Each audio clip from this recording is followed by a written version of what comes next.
Hey guys, tonight's movie review is for Obvious Child, starring Jenny Slate, Gaby Hoffman, and Jake Lacy. A little bit about this movie. This film, the main character is played by Jenny Slate. Her character's name is Donna, and she is a struggling comedian. She has a full-time job at this kind of weird hole-in-the-wall bookstore, and then every night she goes to her favorite bar and does a comedy set. Near the beginning of the movie, one night, right before she's going to go on stage, her long-term boyfriend breaks up with her, basically says that he's been cheating with a mutual friend, and dumps her. And then she has a horrible set, and of course goes to a downward spiral. And one of her best friends, played by Gaby Hoffman, and another friend decide one night they're going to call her, get her out, bring her to the bar, and make her feel better. And so she gets trashed, meets this guy named Max, and of course they have just drunken, crazy one night stand. Um, Fast forward a couple weeks later, and uh-oh, little struggling comedian finds out that she is pregnant. And she makes the decision that she's going to have an abortion.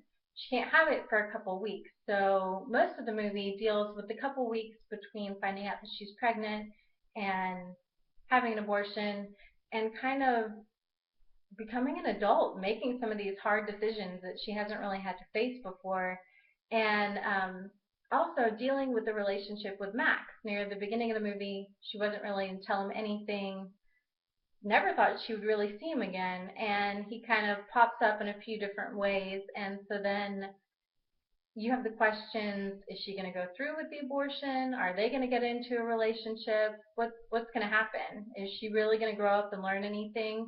So it's kind of what the movie's about.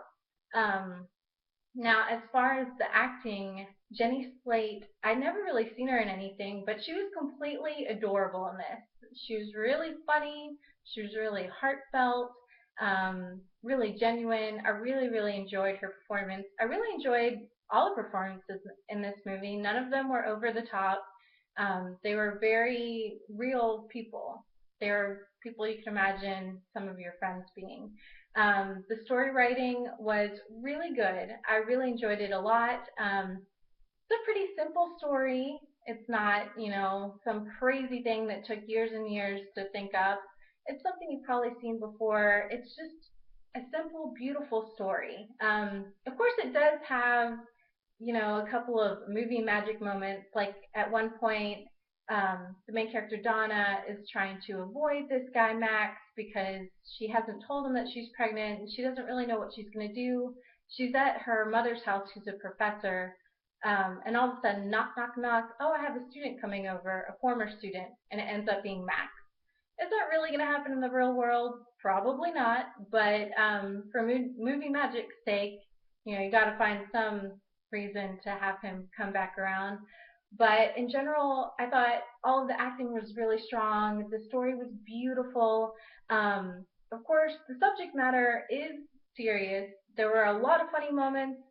There was a lot of making fun of the serious thing, but the movie does deal a lot with abortion. So, I mean, if you're someone who has very strong views against abortion, you definitely don't want to see this movie. This movie is rated R, and they treat the subject matter in a very crude manner. I mean, the girl is a comedian, and comedians are dirty, especially in stand-up. So, if you don't like really crude material, you probably wouldn't want to see this. But if you are someone who has an open mind, enjoys really simple, beautiful, well acted stories, you're definitely going to love this movie. I would give this movie an A. I really don't see anything wrong with it. It's a great movie to see, and it can spark some great discussion. So that's all I got for tonight. It's an A. Have a good night.